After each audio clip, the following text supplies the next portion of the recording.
It might not feel like it, but spring has arrived in St. Louis, and the threat of severe weather comes with it. What we're learning about violent tornadoes and why the most populated areas are at risk.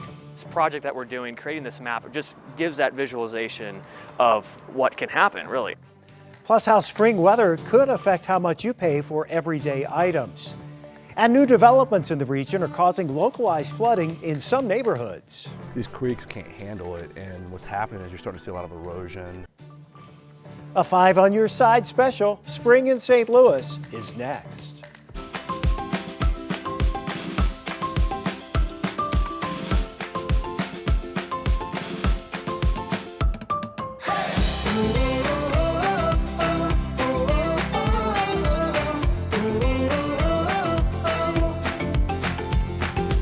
Thanks for joining us. I'm Chief Meteorologist Scott Connell. Spring is a time of change in the weather. We can see rain, sun, and even snow like we saw just yesterday. But it can also bring some of the worst that weather has to offer. Despite the cold and occasionally snowy weather of February, we know spring is right around the corner. Ted Drew's recently opened for the season. The birds are singing, the buds on the trees just waiting to pop. While we've had some cold and snow this winter, the temperature never fell below zero in St. Louis. March, April, and May are our spring months and traditionally filled with wild weather. Gusty winds often bring quick changes in temperatures during this time. St. Louis's all-time snowiest month was March of 1912, when more than 28 inches fell during the month. That won't happen this year, but the 30-year average of about 2.5 inches may happen during the first half of March. March and April do look wetter than average. A stormy pattern could bring an increase in the threat of severe weather. April and May are usually our biggest months for strong storms, hail, and tornadoes. Prime time is during the afternoon and evening hours. Indications are temperatures will be close to average into April and then surge above average in May. Less focus will be on the Mississippi and Missouri rivers, which are running quite low. Drought conditions over the upper Missouri and upper Mississippi river basins and less than average snowpack means our chances for moderate to major river flooding are much lower this spring. Now, the La Niña pattern, which is driving our weather, that's the cooler than average ocean water temperatures here in the central Pacific. That's hanging on, and it continues to drive our weather patterns. And since we had tornadoes in our area in October and December, the chance of severe weather this spring would seem to be higher than average. I can't tell you the amount of times I've heard from people, oh, there's a tornado siren, it's fine, it's no big deal, it's going to skip right over us. They all do. But Eleanor Smith knows that's not always the case. The city doesn't protect us from tornadoes. I know that's a myth that's out there. Jim Sieveking is with the National Weather Service in St. Louis. You get down into your blues and your greens and yellows. He has some of these meteorology students at St. Louis University. That's when you're talking about debris and cataloging the metro area's violent tornadoes. From 1896 all the way up to 2011. So we have a pretty wide range of tornadoes that we're looking at here.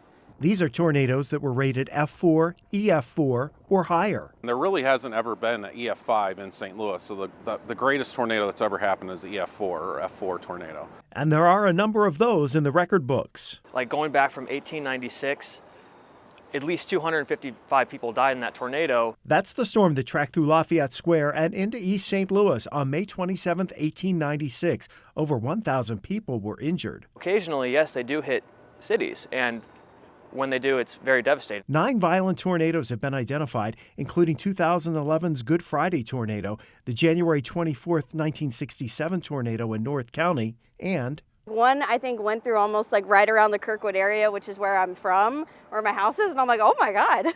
She's talking about the February 10, 1959 tornado. That began near Eureka. It started producing widespread damage in Kirkwood before moving right into the heart of St. Louis City. Thanks to advancements in geographic information systems, these updated maps are much more detailed and show just how violent the tornadoes were. This project that we're doing, creating this map, just gives that visualization of what can happen, really, when a tornado hits St. Louis. Reality is, according to the Storm Prediction Center, more violent tornadoes have moved through the city of St. Louis than any other city in America. Their studies have found that all the tornadoes really are spread out across the whole metropolitan area, so no real area is safe from tornadoes.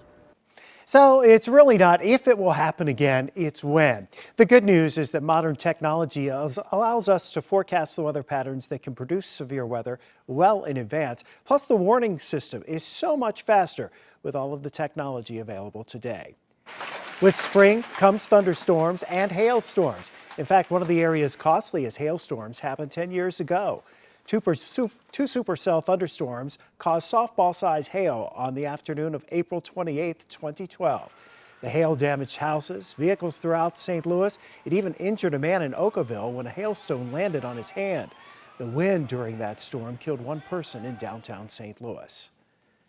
Another common occurrence in the spring is flooding. And as Jim Castillo shows us, flooding isn't always an issue along rivers, ponds, and creeks. For some, heavy rain can lead to issues in their own backyards. The St. Louis region has a stormwater problem, and that problem's getting worse. From North County to West County, even in South County, they all present themselves differently. I mean, you'll see localized flooding, which is basically ponding in people's yards. There's a lot of new development.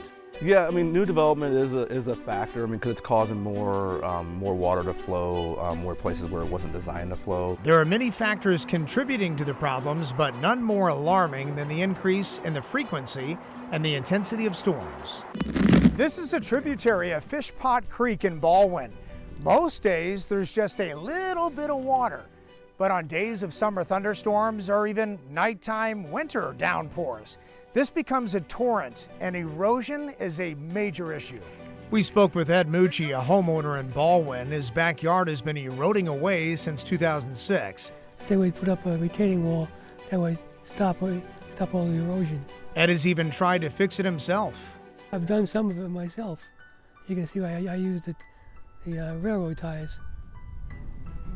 And they're starting to buckle now. In a 10-year period, about 6,000 problems were reported to the Metropolitan Sewer District. We've seen over the past, we'll say even past 3 or 4 years, just more intense storms. These creeks can't handle it, and what's happening is you're starting to see a lot of erosion, and it's starting to get closer to people's properties. 3,500 of those stormwater problems have been in a very short 3-year period from 2018 to 2021, and MSD says call the 24-hour customer service number the moment you have an issue. The only way we know about problems is if they're called into us. So these identified problems are customers actually reaching out and saying, hey, my fence is about to fall in this creek. Can you come and take a look at it? Can you fix this? And so those are those problems that we identify.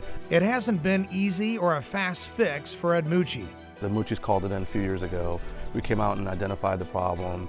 At the time, we were looking at about $76,000 just to fix this. But looking at it now, it's actually gotten worse. To fix many of these increasing stormwater problems, your vote matters. If our customers want stormwater service, they have to vote it in. MSD is also looking for other funding sources. There's federal money that we possibly can potentially get, state money as well that we can possibly tap into that we're trying to. So when we know about these projects, we're able to submit those when there's some sort of funding source that may come available. Meteorologist Jim Castillo, 5 on your side.